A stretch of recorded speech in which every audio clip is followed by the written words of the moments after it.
We've seen over the last year in 2023, the population increased for the first time since 2020, and California gained slightly more than 67,000 residents. And this is buoyed by international migration. We saw about 114,000 people came in from out of the country. And this offset a domestic migration loss where we saw slightly more than 500,000 people decided to move out of California to other states around the country, while about 414,000 people moved to California from other states.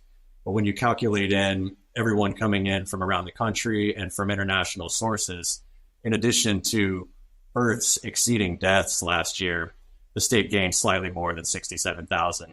This is a shift in trends. The governor's office tells us that this is a very positive sign, that we're seeing less domestic migration outflow with almost an even balance or approaching an even balance. And then the border policies from the Biden administration being more lenient. The Department of Finance points to these policy changes as helping the state in terms of international migration. And this is all legal international migration. These are people coming in legally, with 114,000 of those. The number dropped sharply during the Trump administration. This legal migration dropped as well, which also attributed to California's decline. But seeing from 2020 to 2023 that the Golden State lost population, to see a gain in 2023 for the entire year is a positive sign overall. And the governor's office is really excited about this, points to this as potentially a positive trend moving forward. In theory, this could mean that we're going to see a positive population growth moving forward. The Department of Finance estimates we're slightly more than 39.1 billion. When you look at their forecasts out over a decade, they're looking at modest but steady growth. It will be interesting to see going forward if these trends hold true. What some experts are saying is that the job opportunities, higher pay, these are reasons that people are choosing to stay in California. On the other hand, we did still lose more than 500,000 people. And a lot of these families that talk to us, they say that it's cost of living and the high taxes, regulations, and high cost of living, including our gas price. When I speak to several families that have recently left, they point to differences around the country where they can essentially, quality of life might be not as high as they were used to in California, but the cost of living is much lower. So this is drawing some people away. On the other hand, we do have immense opportunities in the state. We have an exceptional climate, geography, we have the tech industry. We have so many positive qualities that are drawing people from other states, so that as we lose some, we also gain some.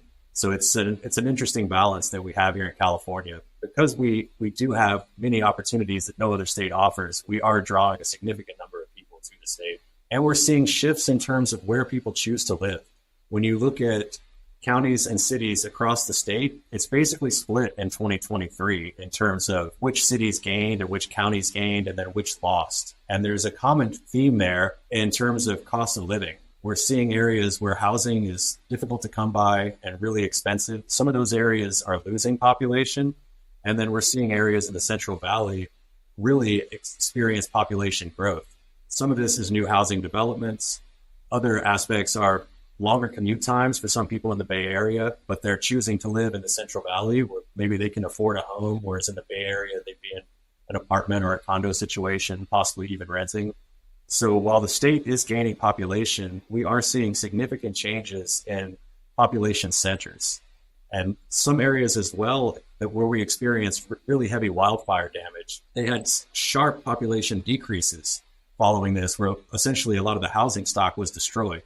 And we're slowly seeing these housing developments come back. And in these areas, these specific counties, when we look at 2023 statistics, they show significant growth. And a lot of this is potentially people moving back to where they were before they were displaced because of the fire. Others are just choosing to move there because now there's new housing. And we have really significant disparities in housing prices. When you look at the average house in California is nearly $800,000. But in certain areas, you can find housing for much less, 300, 400,000. So we're seeing those areas where housing is more affordable are really showing population growth. And this is specifically in the Central Valley, in the Inland Empire, east of Los Angeles. So we're seeing a growth in population, but also a shift in trends of where families and people are choosing to live. I do find it really interesting, the fact that international migration and births are what are accounting for our population gain. when I talk to some economists, they say that this could potentially affect the tax base, that we are losing some individuals. When we say we had 505,000 last year that left, some economists tell me that we're losing middle to high income earners and we're replacing those with births. And while the birth technically is a population gain, these are not taxpayers. And it remains to be seen when we balance out this immigration and births, if potentially this shift in trends in our population will affect the state's finances. The governor wholeheartedly rejects that notion, and he points to the fact that we're minting millionaires and billionaires in the state, that we're the best wealth creation state in the nation, which I agree with. We have immense opportunities here to develop and build wealth. But at the same time, we're looking at potentially a $73 billion deficit. And the question is, are these shifting population trends potentially impacting finances in the budget as well? And the IRS has the gold standard with this because they have excellent data in terms of income for individuals, and they show the zip code where the tax return was filed one year versus the next year. And they're technically or typically about 2 years behind in releasing their data. So we don't have anything more recent than 2021.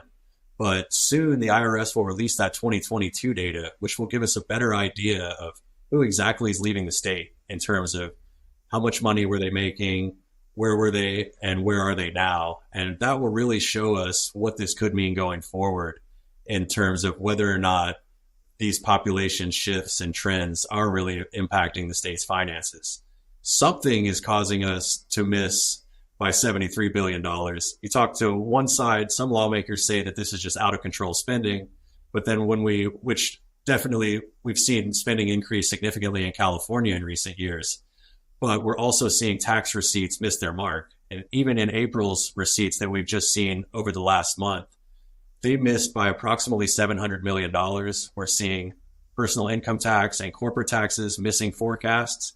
And this is all indicative of potentially due to population loss. Or in this last year in 2023, while there wasn't technically a loss, it could be related to the fact that we're losing higher income earners than we're gaining. If you haven't checked out CaliforniaInsider.com, we highly recommend you do that now because we're going to have a lot of news and videos there. And on top of what we have there right now, we are building a really big platform to cover what's happening in California so you can be informed. We're going to have more shows, more videos from all aspects of life in California. Go to CaliforniaInsider.com and we'll see you there.